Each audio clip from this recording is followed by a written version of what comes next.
వీధిని స్వాగతం. లక్ష్యం సమాజం 2016లో ఓ లెక్క, 2020లో మరో లెక్క. గ్రేటర్ హైదరాబాద్ పరీక్షలు చూసినట్టయితే అటు టీఆర్ఎస్ వర్సెస్ బీజేపీ. ప్రస్తుతం మల్కజ్గిరి నియోజకవర్గంలో ఈస్ట్ ఆనంద భాగం నుంచి నాగరాజు బక్క బీజేపీ క్యాండిడేట్ గా మరి ఇక్కడ పోటీ చేస్తున్న కంటెస్ట్ కార్పొరేటర్ గా. ప్రస్తుతం మరి వారి యొక్క బలబలాలు ఎలా ఉన్నాయి, రేపు రఘునందన్ రావు గారు కూడా ఇక్కడికి వచ్చి పర్యటించే విషయం ఇప్పుడే తెలిసింది, వారిని తెలుసుకున్నాం. చెప్పండి నాగరాజు గారు, బీజేపీ ముందుకెళ్తుందని చెప్తారు, గత కొన్ని సంవత్సరాల గురించి చెప్తున్నారు, ఈ వార్త అందరూ చెప్తున్నారు. నిజంగా కూడా ఈసారి బలపడినట్టు అనిపిస్తుందా?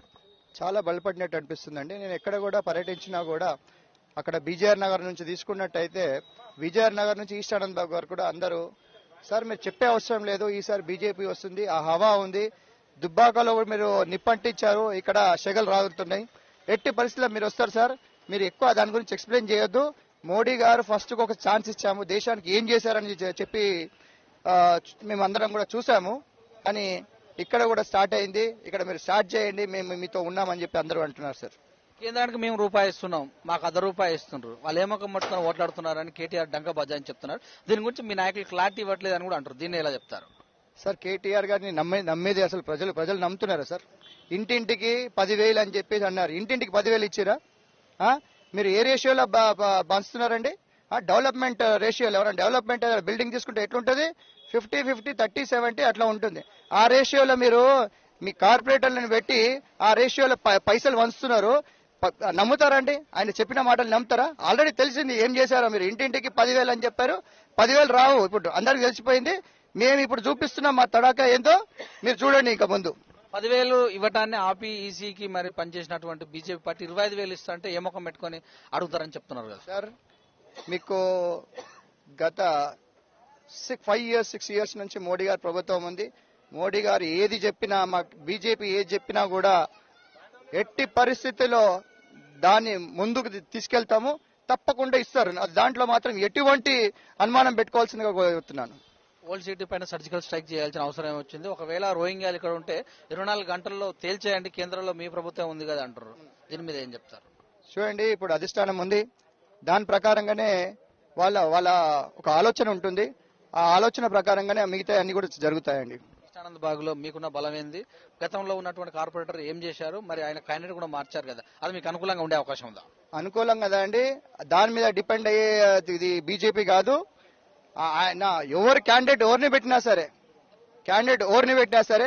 ఇక్కడ క్యాండిడేట్ బీజేపీ క్యాండిడేట్ అందరు బలపరిచిన క్యాండిడేట్, ఒక సామాన్య కార్యకర్త ఒక ఇలాంటి కార్పొరేటర్ సీట్ రావాలంటే కూడా వేరే పార్టీలలో కాదు, only it is possible in only బీజేపీలోనే పాసిబుల్ అవుతుంది.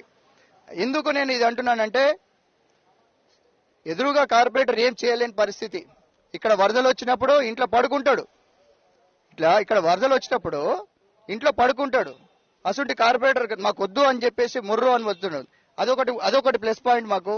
అది కాకుండా నేను ఇక్కడ బరిలో దిగినానంటే పని చేయకుండా దిగలేదు, పని చేసే దిగినాను. 3.5 years రైల్వే అండర్ బ్రిడ్జ్ గురించి కొట్లాడాం. అందరి కాలనీస్ ని 12 to 16 కాలనీస్ ని ఏకం చేసి నేను కేటీఆర్ గారిది కాన్వాయ్ ఆపిన రోజులున్నాయి. ర్యాలీలు 2 ర్యాలీలు తీసినాం. అందరూ కూడా లాస్ట్ 3.5 years నుంచి రైల్వే అండర్ బ్రిడ్జ్ గురించి నాతో పాటు వచ్చారు. అదే నాకు నమ్మకం. ఆపోజిట్ ఎవరున్నారు కాదు, కేటీఆర్ ఉన్నా కూడా నేను నిలబడతా ముందు. ఎందుకంటే నేను పనిచేసి నేను నిలబడుతున్నా. నన్ను గుర్తించి పార్టీ అరే కార్యకర్త, సామాన్య కార్యకర్త పనిచేసిండు, తన్నులు తిన్నాడు, కొట్టిర్రు, అట్లయినా నిలబడ్డాడు.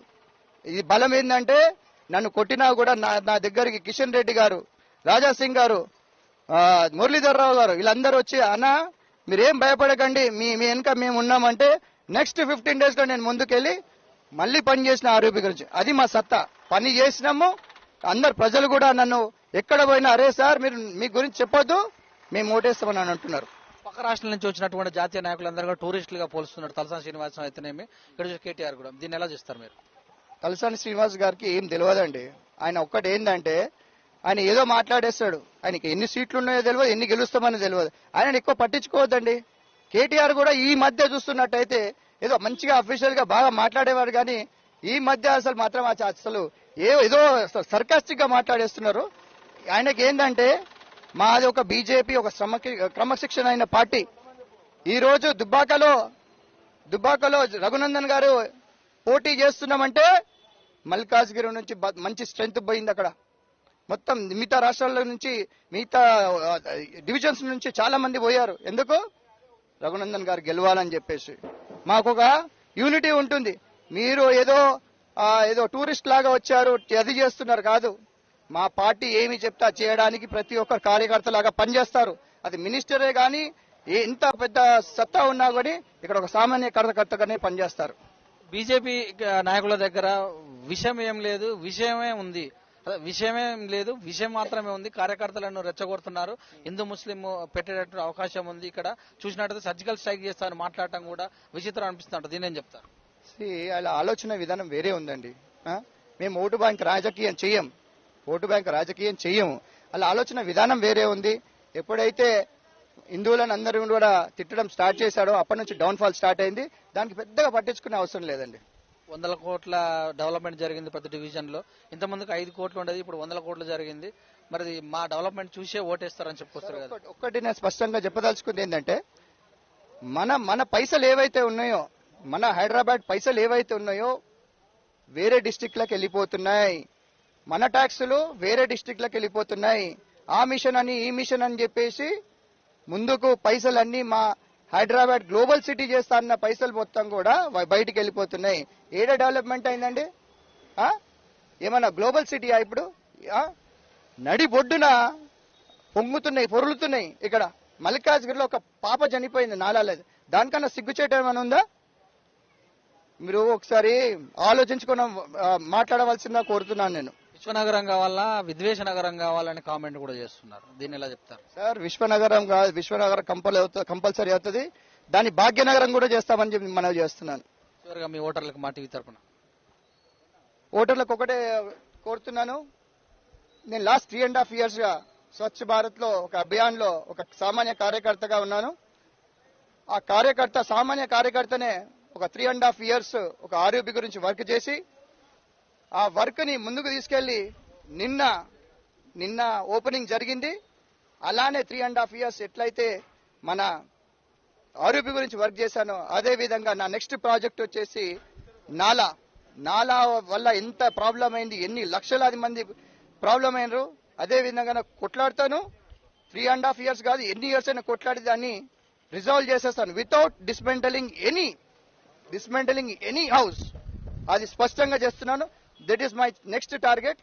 అందరూ కూడా బీజేపీ తరఫుకి ఓటేసి మీ అభ్యర్థి నేను నాగరాజుని గెలిపించవలసిగా కోరుతున్నాను. Thank you sir, thank you very much. ఇదండి బక్క నాగరాజు గారు చెప్పినట్టు విషయాలు. గత కొన్ని సంవత్సరాలు కూడా నేను టీఆర్ఎస్ పార్టీ చేస్తున్నటువంటి విధి విధానాలు అయితేనేమి, ఇక్కడ ఉన్నటువంటి ట్రైన్ ఏదైతే అండర్ పాస్ వే ఉందో దాని గురించి పోర్ట్ చేస్తున్నాను. ఇక్కడ విద్వేషాలు నింపేది ఎవరు లేరు, కావాలని సృష్టిస్తున్నారు వాళ్ళంతా. గత 6 సంవత్సరాల నుంచి కూడా వాళ్ళు ఏం చేయలేదు. బీజేపీని అనడం కూడా సమంజసం కాదని తెలియజేశారు. ఖచ్చితంగా కూడా ఈస్ట్ ఆనంద్ బాంగ్లో గెలిచి జెండా ఎగరేస్తానని కూడా తెలియజేశారు. చూస్తున్నాడు with cameraman గురుముత్తం, me Suresh Dandu.